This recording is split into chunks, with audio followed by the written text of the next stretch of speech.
Hello, this is Mary Lynn Van Sweeten. This video is going to show you a little tip on drilling into information in item maintenance. On screen, we have an item that is valued via serial numbers. What I want to do is go over to transactions and let's see how we can find out what serial numbers are impacted with each type of transaction, purchase orders and sales orders. Now when I come here, nothing shows up, and that's because the default for the information displayed is the period that your inventory module is in. In my case, it happens to be January. My transactions, though, are in August. If I click on my little binoculars, I'm able to filter the data that I want, and I want to do all transactions. Also note you have a transaction type here. You can come in here and select a particular transaction type to make it easier to find your information if you have a lot of data.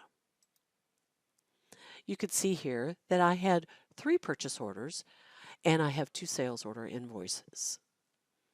So this is for warehouse 000.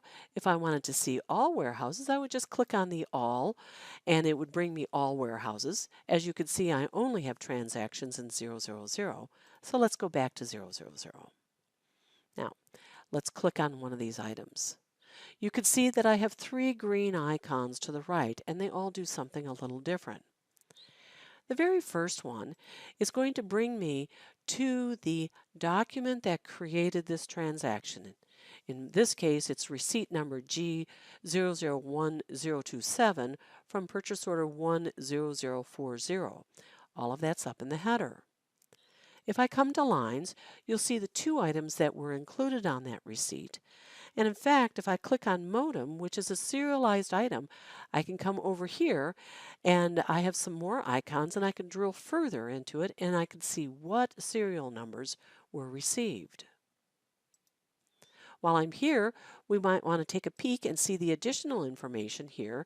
I could see the general ledger account number that was debited during the receipt of goods. I could see when it was required. I have a little bit more information like the product line that was used, the costing method, the tax class, etc. Let's come back out over here and I can go to the second icon, and this is kind of nice because I can quickly go to what serial numbers were received on this rather than having to go to the document, find the lines, and then drilling into the lines. Here's a quick and easy way to find the serial numbers.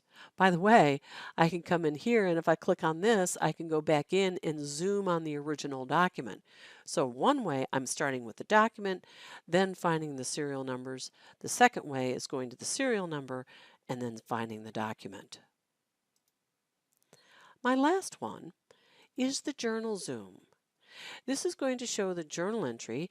In our case, it's PO 14, posted on 8/14/2018, and this is the journal entry. Now, this journal entry is going to include all receipt of goods that occurred, not just for this one line. You can see that I have the same thing happening with sales orders. Here's my sales order invoices. I can look at my document. Here's my invoice number. With my invoice number, I could see if the invoice is still open or if it has been paid. It's going to show me tax details. If I had put in shipping information or split commissions, I'd be able to look that up from this drill down too. Now, if I come to lines, here are my lines, and let's keep going. I can keep drilling in, and here is the serial number that was used on this invoice. Again, I have more information about the journal entry, my sales accounts, my cost of goods sold account. I would have to go to my product line to see the inventory account that was used and any other type of discounts that could possibly happen here. Let's exit out. We're back over here. And again, if we go into our little invoice over here, I'm seeing, or our little icon over here, I can quickly see what serial number was used for this invoice. And if I come down here, I can see the journal entry that posted this to the general ledger. And again, it's going to include all of the invoices that were included in SO 10 dated 8/14/28.